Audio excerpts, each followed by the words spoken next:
Louis dot structure. ఏదైనా structure మేము రాయాలంటే లూయిస్ డాట్ స్ట్రక్చర్తో ఈజీగా రాయగలము. సో దానికోసం మేము steps for drawing Lewis dot structure, ఈ స్టెప్స్ మాకు తెలిసిపోతే ఏదైనా మాలిక్యూల్ ఇచ్చినప్పుడు దాని యొక్క స్ట్రక్చర్ ఈజీగా డ్రా చేయగలం. First step, count the valence electron. Valence electron అంటే ఫర్ ఎగ్జాంపుల్ మేము పీరియాడిక్ టేబుల్ తీసుకుంటే హైడ్రోజన్కి వ్యాలెన్స్ ఎలక్ట్రాన్ ఒకటి ఉంటుంది. In case of lithium, sodium, potassium, rubidium, cesium, francium అన్నిటికీ వ్యాలెన్స్ ఎలక్ట్రాన్ ఒకటి ఉంటుంది. In case of beryllium, magnesium, calcium, strontium, barium, radium valence electron అనేది 2 ఉంటుంది. ఇది వదిలేస్తే బోరాన్, ఎందుకంటే ఇది రేర్గా వస్తాయి, మ్యాక్సిమం వచ్చేది ఎస్ బ్లాక్, పీ బ్లాక్ ఎలిమెంట్లో అదే. బోరాన్లో వచ్చేసి 3 valence electron, aluminium, gallium, indium, thallium ఇవన్నిటికీ కూడా valence electron 3నే.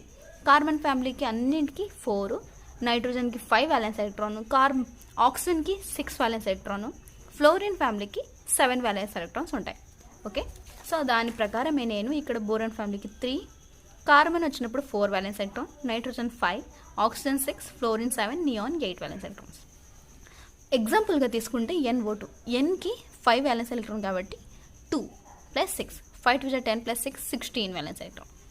Next step, put a least electronegative element in the center. అంటే ఎలక్ట్రోనెగటివిటీ వేటికైతే తక్కువ ఉంటుంది అది సెంటర్లో పెట్టాలి. బట్ హైడ్రోజన్ అనేది ఎలక్ట్రోనెగటివిటీ తక్కువ ఉన్నా ఎక్కువ ఉన్నా కంపేర్, అంటే 2 ఆటమ్స్ కంపేర్ చేసేటప్పుడు ఎలక్ట్రోనెగటివిటీ హైడ్రోజన్కి ఎక్కువ ఉన్నా కానీ మేము అవుట్ సైడ్ పెట్టాలి హైడ్రోజన్కి ఆల్వేస్, ఇది exception. Next step 3, put a pair of electron between atom to form the chemical bond. అంటే ఇలా చూడండి, NO2- NOO ఇలా మిడిల్లో కెమికల్ బాండ్ ఫామ్ అవ్వడానికి పేర్ ఆఫ్ ఎలక్ట్రాన్ అనేది మేము పుట్ చేయాలి. సో దీని అర్థం అదే. Next step 4, complete the octet on outside of atom. అంటే ఆక్టైడ్ అంటే 8 ఎలక్ట్రాన్స్. ఆటమ్ కౌంట్ చేసేటప్పుడు, అంటే ఆటమ్ చుట్టూ ఎలక్ట్రాన్స్ కౌంట్ చేసేటప్పుడు అన్నీ కూడా 8 ఎలక్ట్రాన్స్ అనేది కంపల్సరీ ఉండాలి, అప్పుడే అది ఆక్టైడ్ కంప్లీట్ అవుతుంది. నెక్స్ట్, సో దానికోసం కొన్ని ఎగ్జాంపుల్స్ చూద్దాం. CH3Cl ఫస్ట్ స్టెప్ వచ్చేసి టోటల్ వ్యాలెన్స్ ఎలక్ట్రాన్ కౌంట్ చేయాలి. సో కార్బన్కి 4 వ్యాలెన్స్ ఎలక్ట్రాన్, హైడ్రోజన్కి 1 + 3 ఉన్నాయి ఇంటూ 3 ప్లస్ ఫ్లోరిన్ కిందనే వస్తుంది క్లోరిన్ కూడా, అందుకే 7 వ్యాలెన్స్ ఎలక్ట్రాన్. So totally 14 valence electron.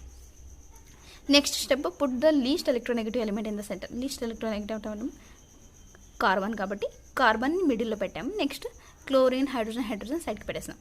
Next put a pair of electron between them. Pair of electron అనేది పెట్టేసినాం. సో ఇది నెక్స్ట్ స్టెప్. లాస్ట్ స్టెప్ వచ్చేసి 8 ఎలక్ట్రాన్స్ అనేది కౌంట్ అయ్యాలి. అంటే ఆక్టేట్ అంటే నథింగ్ బట్ 8 ఎలక్ట్రాన్స్ ఫిల్ అవ్వాలి. సో దీంట్లో హైడ్రోజన్లో మాత్రం 2 ఎలక్ట్రాన్స్ ఉంటాయి, అది ఎక్సెప్షను. నెక్స్ట్ రిమైనింగ్ కార్బన్కి 8 అవ్వాలి. So 2, 4, 6, 8 octet complete. నెక్స్ట్ క్లోరిన్కి కూడా 2, 4, 6, 8 ఆక్టేట్ కంప్లీట్. నెక్స్ట్ H2Sకి చూద్దాం. టోటల్ వ్యాలెన్స్ ఎలక్ట్రాన్ Hకి 1 వ్యాలెన్స్ ఎలక్ట్రాన్, 2 ప్లస్ సల్ఫర్ వచ్చేసి 6, సో 8 వ్యాలెన్స్ ఎలక్ట్రాన్ వస్తాయి. దీని సేమ్ లీస్ట్ ఎలక్ట్రోనెగటివ్ ఆటమ్ వచ్చేసి మిడిల్లో. Next then pair of electron between atom. Last octet complete అవ్వాలి కాబట్టి 2, 4, 6, 8 ఇలా. నెక్స్ట్ SiCl4, దీంట్లో కూడా సేమ్ వ్యాలెన్స్ ఎలక్ట్రాన్. ఇది కార్బన్ ఫ్యామిలీలో ఉంటుంది కాబట్టి 4 ప్లస్ 7, క్లోరిన్ వచ్చి ఫ్లోరిన్ ఫ్యామిలీలో, సో 7 హాలోజన్ ఫ్యామిలీలో, సో 7, 4 దీని సల్ఫర్ 28, 4 + 28 = 32. ఇది యాక్చువల్లీ వ్యాలెన్స్ ఎలక్ట్రాన్ ఎందుకు కౌంట్ చేస్తున్నామంటే లాస్ట్ ఎండింగ్లో కూడా మేము అన్ని డాట్స్ అంటే ఎలక్ట్రాన్స్ కౌంట్ చేస్తే అన్ని 32 రావాలి. అందుకే ఇక్కడ ఒకవేళ మేము ఏమైనా తప్పు చేస్తుంటే ఎలక్ట్రాన్స్ తగ్గిపోయినా ఎక్కువ అయినా కానీ మాకు తెలిసిపోతుంది స్ట్రక్చర్ అనేది రాంగ్ చేస్తాం కాబట్టి, అందుకే ఇది టోటల్ వ్యాలెన్స్ ఎలక్ట్రాన్ అనేది కౌంట్ చేసుకుంటుంటాం. So next step, least electronegative atom మిడిల్లో. నెక్స్ట్ పేర్ ఆఫ్ ఎలక్ట్రాన్ అనేది మిడిల్లో పెట్టాలి. లాస్ట్ ఆక్టేట్ కంప్లీట్ అయ్యేలాగా 1, 2, 3, 4, 5, 6, 7, 8. సో ఇక్కడ కూడా సేమ్ 1, 2, 3, 4, 5, 6, 7, 8, 1, 2, 3, 4, 5, 6, 7, 8, 1, 2, 3, 4, 5, 6, 7, 8. ఇక్కడ కూడా సిలికాన్కి 1, 2, 3, 4, 5, 6, 7, 8 ఆక్టేట్ కంప్లీట్ అయింది ఇక్కడ. నెక్స్ట్ BeF2, సో బెరిలియంకి 2 వ్యాలెన్స్ ఎలక్ట్రాన్, ఫ్లోరిన్కి 7, 2 ఉంది కాబట్టి 2, so 16 electrons. So next step, least electronegative atom మిడిల్లో. నెక్స్ట్ స్టెప్ వచ్చేసి పేర్ ఆఫ్ ఎలక్ట్రాన్స్ మిడిల్లో పెట్టాలి. లాస్ట్ టోటల్ ఆక్టేట్ అనేది కంప్లీట్ చేయాలి. దీంట్లో 16 ఎలక్ట్రాన్స్ ఉన్నాయి కాబట్టి దీంట్లో కూడా చూద్దాం 16 ఎలక్ట్రాన్స్ ఉన్నాయో లేదో. 1, 2, 3, 4, 5, 6, 7, 8, 9, 10, 11, 12, 13, 14, 15, 16. సో 16 ఎలక్ట్రాన్స్ అనేది టోటల్ ఉన్నాయి. సో మేము రాసిన స్ట్రక్చర్స్ అనేది కరెక్ట్. నెక్స్ట్ HCOOH, దీంట్లో 1 హైడ్రోజన్కి 4 కార్బన్కి oxygen oxygen hydrogen. So 18 valence అంటున్నాం. దీంట్లో ఇలా రాసుకుంటాం, hydrogen carbon oxygen oxygen hydrogen. దీంట్లో నెక్స్ట్ స్టెప్ ఇప్పుడు పేర్ ఆఫ్ ఎలక్ట్రాన్ అనేది పెడతాం. బట్ ఇక్కడ చూడండి, కార్బన్కి నెక్స్ట్ స్టెప్లో తెలుస్తుంది ఏం చెప్తున్నానో. ఇక్కడ చూడండి, కార్బన్కి ఆక్టేట్ అనేది కంప్లీట్ అవ్వాలి. 1 2 3 4 5 6 అవుతుంది. బట్ మాకు 8 కావాలి.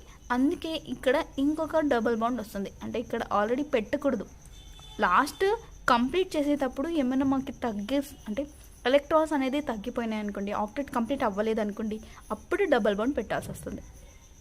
అప్పుడు ఆక్టేట్ అనేది కార్బన్ది సెట్ అయిపోతుంది. దీంట్లో కూడా చెక్ చేద్దాం 18 ఎలక్ట్రాన్స్ ఉన్నాయో లేదో. సో 1 2 3 4 5 6 7 8 9 10 11 12 13 14 15 16 17 18. సో 18 ఎలక్ట్రాన్స్ ఉన్నాయి. సో మేము రాసిన లూయిస్ డాట్ స్ట్రక్చర్ కరెక్ట్ అనమాట. So this is about Lewis dot structure.